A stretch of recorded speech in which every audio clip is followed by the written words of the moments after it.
Welcome to the Poke Mitchell Podcast TV, man. Special edition today. Special show today. I'm out here, reminiscing about my mentor.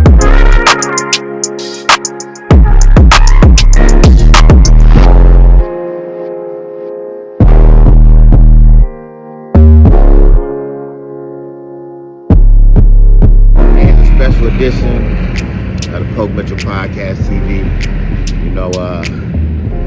Due to a lot of the things that's going on today, man. Especially when it pertains to my black folk and us coming together. Us making a difference. For our own culture. I thought that it would be a blessing today to talk about,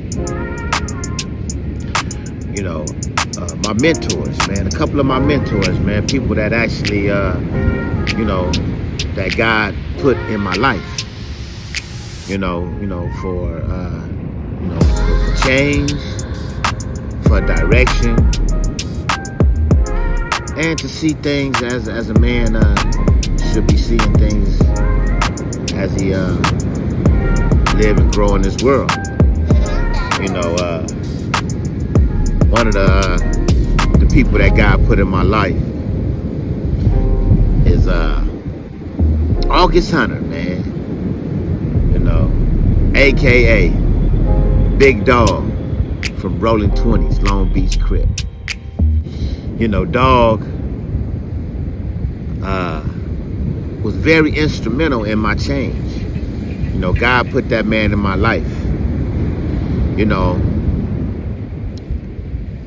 At the time, before I met August, I was in prison. Doing a 25 to life bid, 3-striker. They struck me out for a non-violent crime.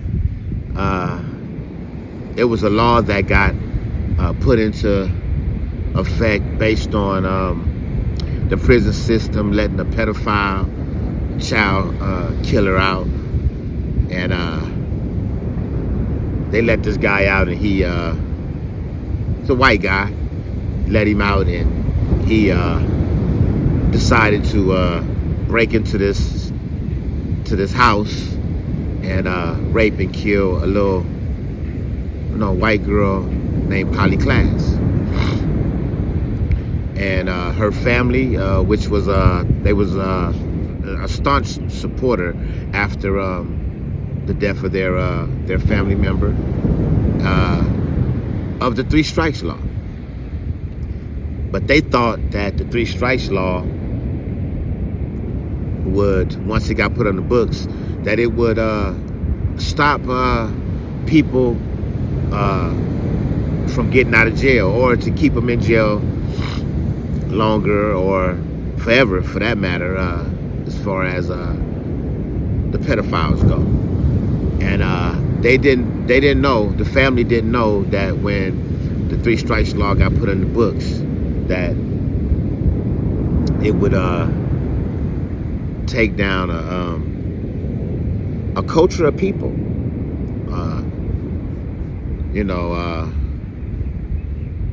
Though it was pointed toward pedophiles, people that did crimes on kids, they took advantage of that law to get a lot of gang members off the streets. Black, Latino, poor whites, Asians, a lot of minorities that they took advantage of and got them off the streets based on the 3 strikes law. So I was doing time, and on that 25 to life, I had got caught with, some marijuana. And they decided that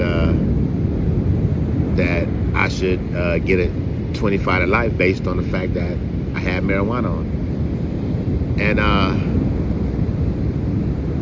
it wasn't enough for them to name me the El Chapo of LA, you know.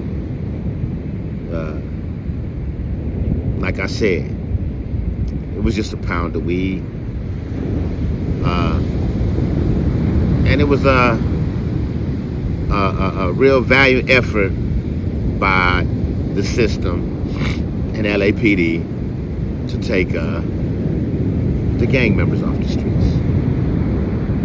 And so I ended up getting that 25 to life.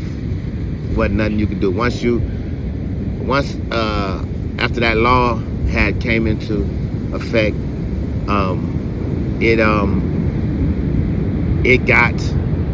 it was automatic 25 to life. You were not going to beat that charge.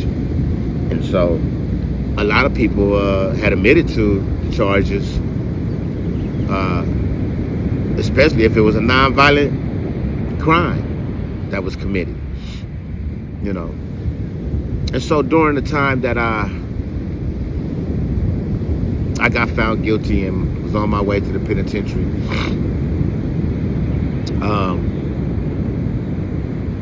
you know, I did 17 years off that 25 to life. You know, for the first 12 years, I was on one, man. I couldn't believe that I was doing a life sentence for weed.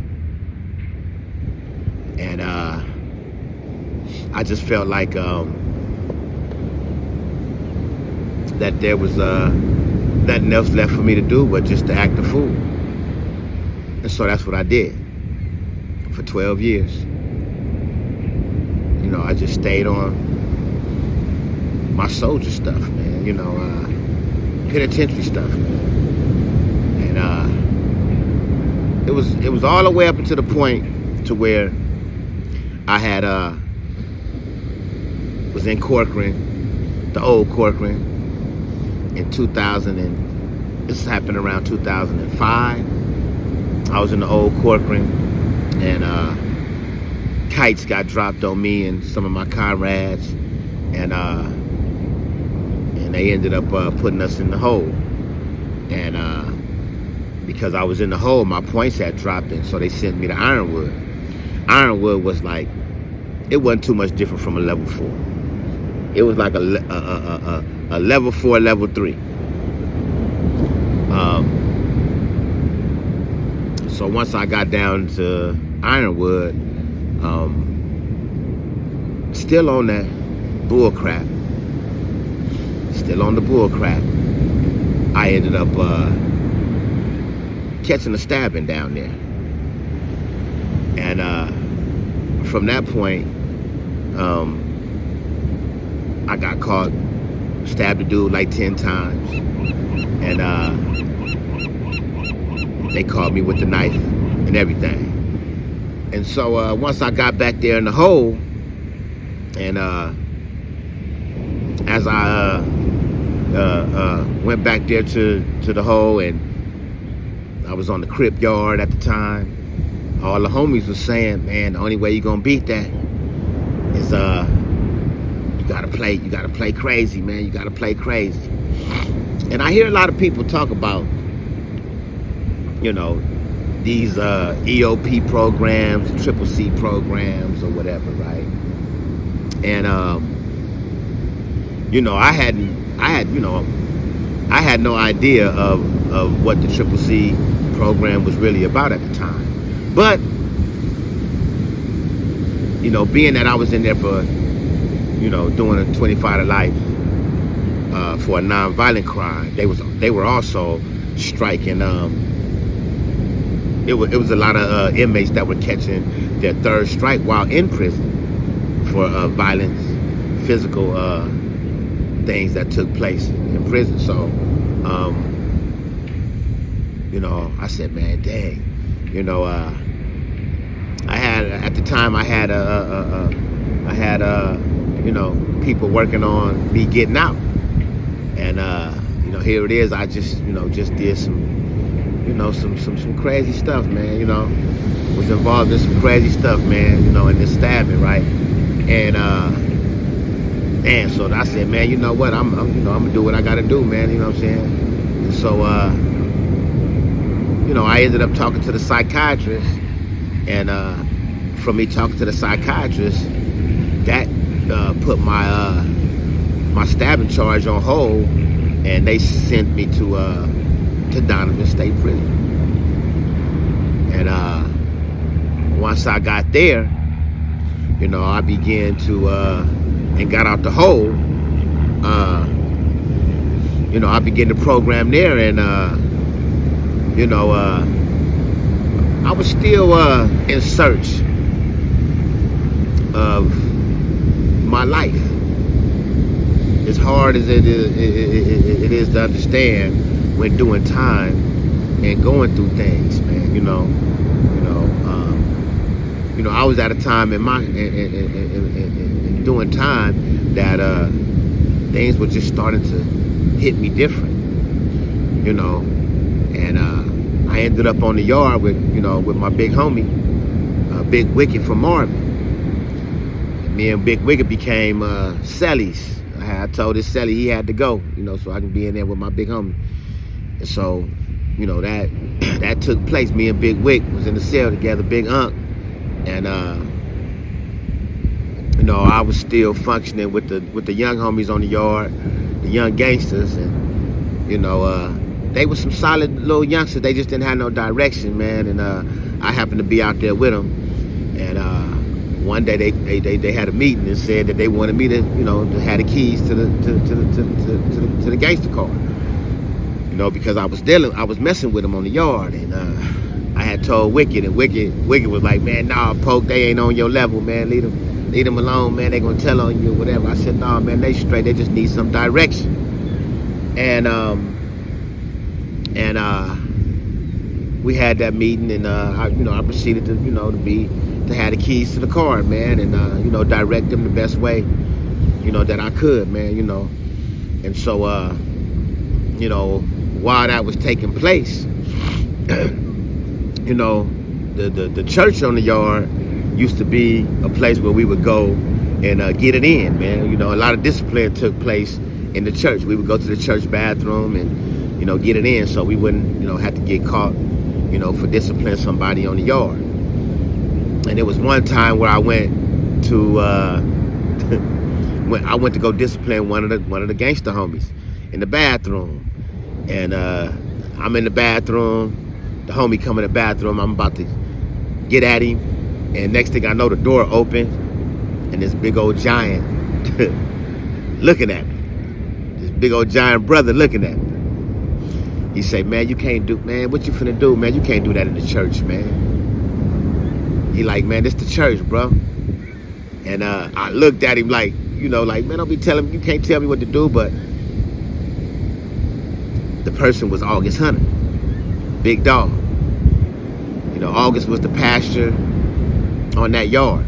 He used to come in from the streets, and he would join in ministering with us, and having church with us on the yard, having church with the people on the yard. And at the time, like I say, I was still on my bull crap, man. And it was one of my uncle's partners was right on the side of August when he was telling me that that I can't be fighting in the church. And I seen Pee Wee kind of like hit August by the elbow with the elbow, and he say, man, August, leave that one right there alone. He got all them youngsters running behind him. You know what I'm saying? And so when Pee Wee said that to August, he looked at me and was just like, man, you can't do that in the church. And I kind of just I chose to respect him and just handle it on different terms, in a different way. And so that was me and August's first introduction to each other, man, where I had brought a homie up in the church to to discipline him, man. And so that whole time I was on the yard at that time, I was making knives for the homies, just trying to be a good leader, man. You know what I'm saying? Because these dudes trusted in me, man, and so I just tried to be a good leader, man, to them. And so it was a time where I got caught making knives on the yard, and so they gaffled me up, sent me to the hole, and I had been back there in the hole for probably like about 9 months. I did back there in the hole, fighting the knife case, whatever, and it was different. I've been going, I had been going to the whole time I've been doing time. I'm always touching the hole,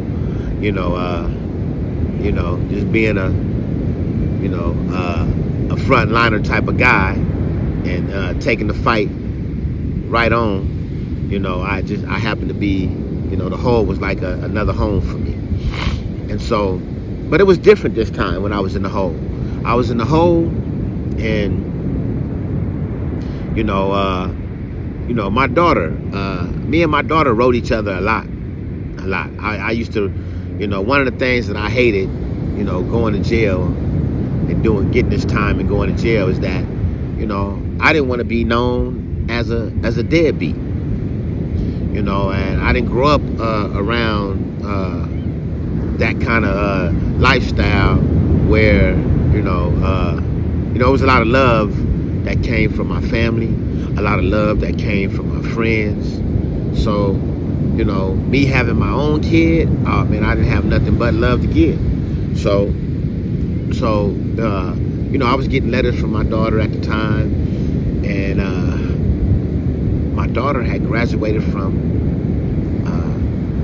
high school, so she sent me a letter, and soon as I opened the letter up, it was a copy of her graduation certificate, and I look at it, I'm like, dang man, my baby done graduated, and it's like, open up the letter, and I mean, like, right off the top, man, she was like, Daddy. The first thing that the letter said was, Daddy, we did it. And I was having a hard time with the we, but the next line had said, I know you probably think that you didn't have anything to do with me graduating, but all those countless letters that you used to write me helped me through. And if it wasn't nothing that I did,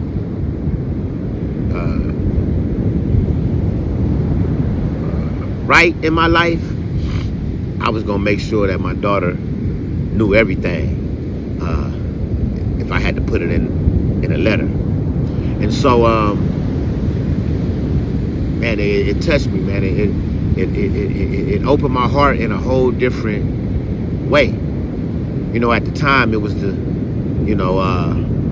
it was a pastor that used to come in the hole, and he would always drop these Christian pamphlets through the door, and I would always pick them up. Got so much time in the hole, I did a lot of reading and writing when I was in the hole, and I would read the pamphlets, and I would place them to the side. What I didn't know, each time that I took on reading those Christian pamphlets, that God was dealing with my heart. And man, I knew then, because of the letter that my daughter wrote, she was like, Daddy, why are you always in the hole? You don't want to be out here with me? And I'm like, dang, that's, for the first time it hit me, it just hit me different, man. You know what I'm saying? Where I was like, man, what am I actually doing to help my situation? What am I actually doing to help me grow in here?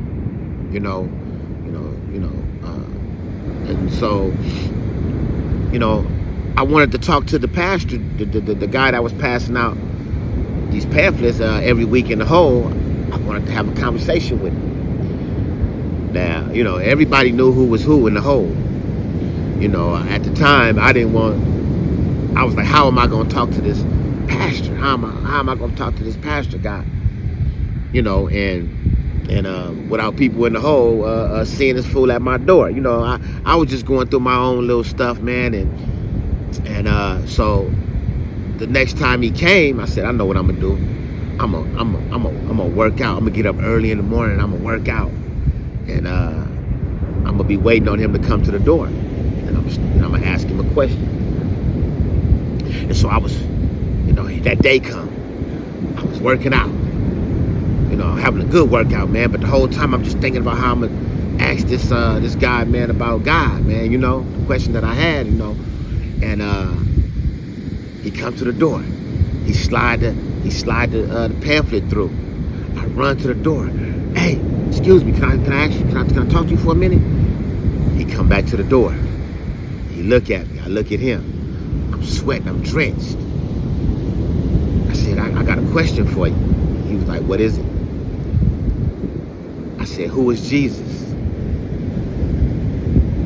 And me asking him who was Jesus started a conversation that I had with that man from that time until I got out. But like I said, my heart was open, and God was just putting all the things that I needed to push me forward. And so when I finally got out, well, before I got out, so I had enough information that I needed to better myself as far as me choosing God to work in my life. I had known God up until that point. So I remember getting on my knees one day in the hole. I got on my knees and I said, God, if you a real God, if you real, then when I get out this hole, I'm going to go up in that church. But if anybody say anything to me, God, if you God, then you know me. If anybody say anything to me, I'm going to stab them. But I said, if you real, then you'll keep all that stuff away from me so that I can concentrate on you. And that's exactly what God did. When I got out the hole, there was a lot of brothers on the yard, a lot of Crips that came and got at me, glad you out the hole, and so and so. One of the things that had happened while I was in the hole, the knives that I had made, for the homies, they ended up getting into it with the others, and they stabbed the others up, man. So when I got out, they had sent all my, my young riders, they had sent them on their ways to other prisons. But everything just seemed different, man. You know what I'm saying? And I didn't know how I was gonna walk in that church, man. I remember when I got out the hole, putting my stuff in the cell, and then coming right out and jumping on the bars and just looking at the church and just wondering how I'm gonna walk over there and go in there. I didn't know how I was gonna do that. And let me tell you something, man. When you decide to trust in God, He works immediately in your life. I'm sitting there wondering how I'm gonna get in this church, and God, next thing I know, I see one of the Christian brothers coming out the church and walking straight toward the bars, the weight pile. And I'm like, something just made me look at him. You know what I'm saying? I'm looking at him, and it looked like he's coming toward me. So I'm taking a couple steps forward, taking a couple steps back, and just to see if he's coming toward me. And as I'm taking them steps back and forth, he's zigzagging with me as he come with me. So I said, man, this dude coming toward me. So I get on the bar. Before he get all the way to me, he holler, hey, hey, Poke. He called me by my, by my street name, Poke. And I'm looking. It's like a Mexican Christian dude. And I'm like, yeah. So he comes and walks up, man, and he says, August, the pastor, asked me to come and tell you he wants to talk to you if you can come by the church. Hey, look, I don't even remember. I remember walking there, but it was like I was on a cloud, just moving toward as I was walking toward the church.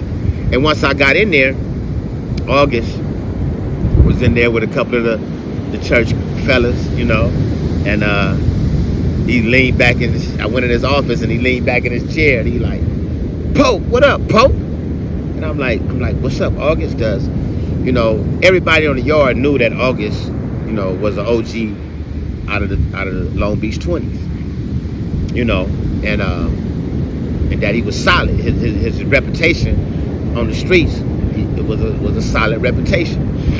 And so August, he said, man, you finally out that hole, man. You know what I'm saying? You how you feel? You all right? I'm like, yeah, man, I'm all right. He was like, man, we about to do Kairos. Kairos was a program that changed my life, man. That God put in front of me, put these good people in my life, man. When God put people in your life, man, only good stuff come from it, man. If God put them in your life because of the good things that happen, going forward. And so this Kairos program, Kairos meant I think it was a Greek word that meant love. And so it was a program. It was like a 3-day retreat that it was like about 70 inmates that would spend 3 days in the church. They would only go back to their cells late at night, but they would be in the church for 3 days all day, and they would just go back to their cell. They would count in church.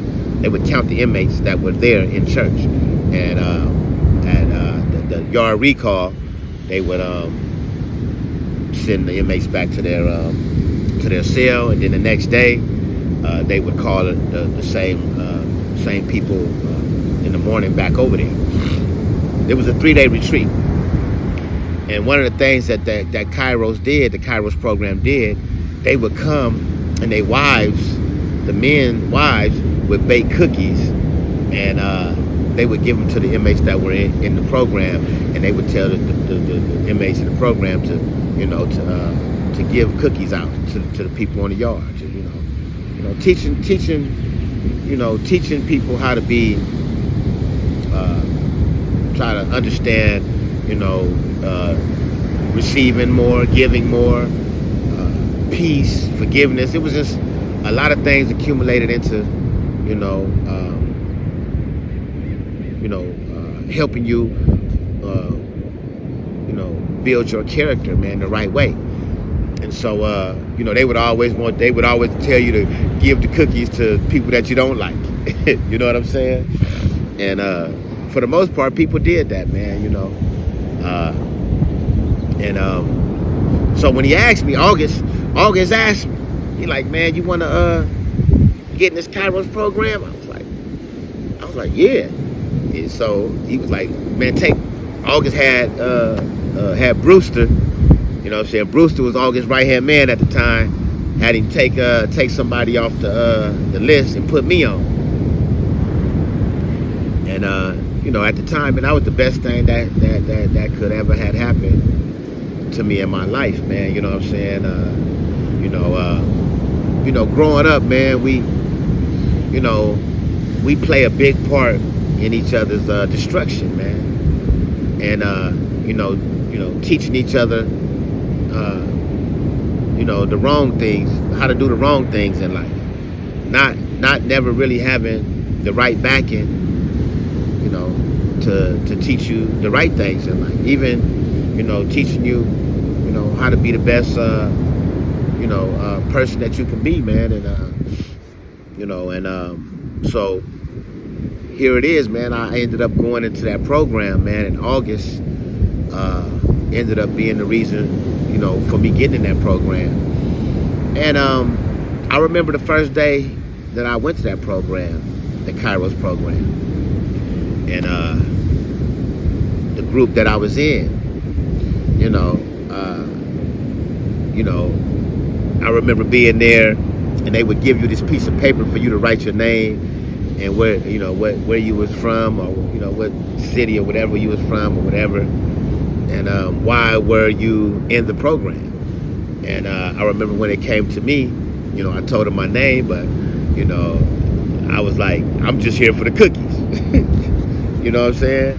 But I was really there trying to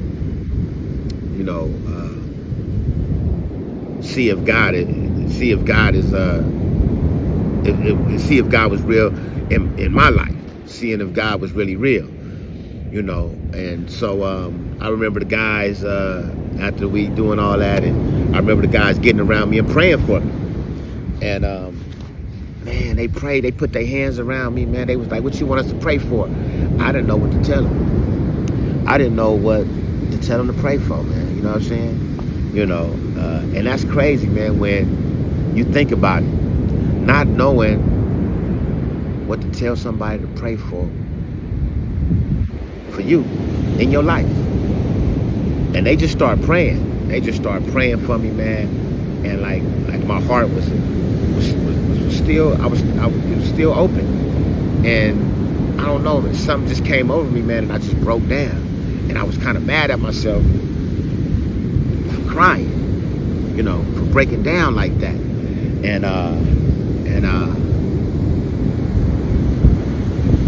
But it was a good thing for me, man. You know what I'm saying? Because the love, I felt real love from these people, man. People that I didn't know, even some of the inmates that I didn't know. I just felt like everything was genuine, man. And it was from that day forward that I began to work on myself, man. And God began to work in my life. And me and August Hunter, became like best friends. I believe that God put that man in my life for me to be the best me. And certain things just started to happen in my life, man. I didn't even my mind wasn't even on me getting out. I was so my concentration was based on me knowing who God is for me. And that's the school that God had placed in front of me, for me to know who he was in my life. And he put some good people in my life, man. Ross Provenzano, and Ross was Catholic. Is Catholic. I call him Unc. This is Ross's foundation, Rise Up Industries. Man, Ross and his family, I love them to death, man. They good people. Up until that point, I never had a white person that had been in my life as a friend or anything for that matter. Ross being Italian, and shout out to shout out to my Catholic brothers, because it was a lot of Catholics around me at that time, and it tripped me out because they did not care about my past. They just cared about the person that was in front of them. And, they was able to see my heart. And those guys mentored me, man. God put them guys in my life, man. Jason, Pastor Jason, was another mentor of mine that God put in my life at that time.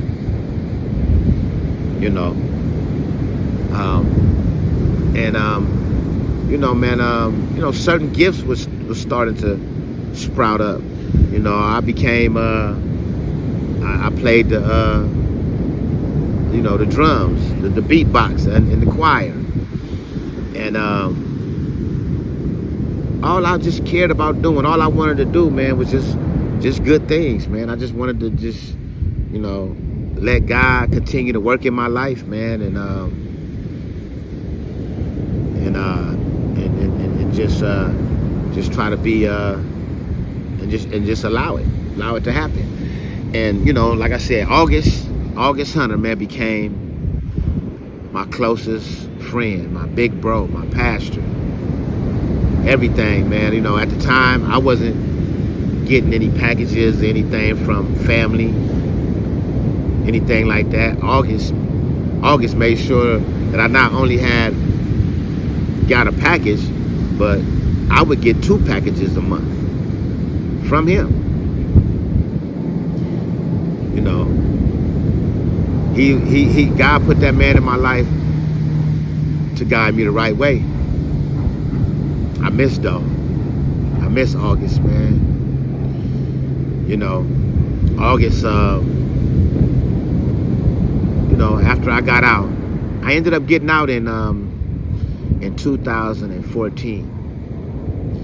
And August came and picked me up the next day I got out. I got out, and he took me downtown Long Beach, man, and bought me some suits. And we started to go on our church campaign, and I started to tell my testimony in some of those churches. And August was special, man. I mean, for the people in Long Beach that know him, probably know him better than me. They know that was a good man. That was one of they real ones, man. And that loss for me was felt. He died maybe 3 or 4 years after I got out, and I remember Jason calling me, and me answering the phone, and me just talking to him, and then I think he kind of knew that I probably didn't know that August had passed away, and he was like, "Mitch, have you heard about August?" And I was like, "Nah, I ain't heard nothing about August. I haven't talked to him in a minute." He said, "Man, August passed away." And it was like, I was so messed up off of that, man, because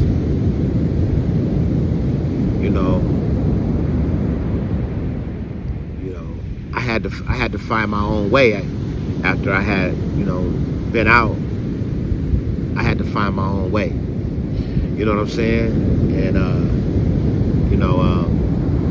me and August hadn't talked for a minute before, in the process of me finding my own way, and it just hurt so bad, man. It hurt so bad, and I thank God for me being able to to get that message and making it to his funeral. And I sat in the front row when I went to that funeral, and man, I cried hard, man. I cried hard because this was the man that God put in my life for me to know how good he is, and to learn as much as I can from August about my Lord and Savior. And it was like, when I got up to see him in the casket, the tears had calmed all the way down. Because August looked good. He didn't look bad at all. You know, I heard stories about August back in the days, how he used to be knocking dudes out, going in their pockets. You know what I'm saying? He had that bully reputation a little bit. But man, he was a gentle giant, man. About time I met him. And God was using that man in a big way. He affected my life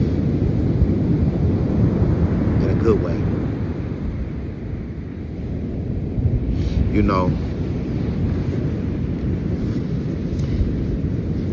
mentors are very important, man. Let me tell you why. Because people don't want to change. When you're not chasing the things in life that'll have you grow in a certain way, to where you're able to become that man. You're able to be, if God bless you in that way, be a father in your kid's life. You know, be somebody, man, that if people need that support, that you able to give it to them. You know, I feel like, you know, black people are some of the most compassionate people in the world. You know, I remember growing up in my neighborhood before cocaine really came out in my neighborhood and destroyed it. Like, the love was so real. You know, the kids loved the elders, and the elders loved the kids. And, you know, when I got older and I was able to see how the cocaine did some of the people that I looked up to, I learned to have compassion for them people. I don't blame them people for anything when it comes to teaching me the right way. They didn't put cocaine in our neighborhoods. That came from a way, that was on a whole different level of the game, you know, of trying to, not trying, but destroying people, destroying the culture. If you ain't working on yourself at this time in your life, man, then you're gonna be that percentage of people that's not gonna make it. You're not gonna make it. We need to allow ourselves to be mentored. You know, the old and the young.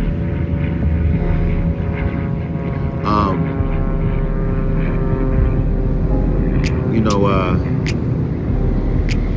God should be respected, man. You know what I'm saying? That's it, and that's all, man. God should be respected, man. I want to thank him for being a part of my life and always guiding me the right way. I want to thank him for always putting the right people in my life to help me be a better person.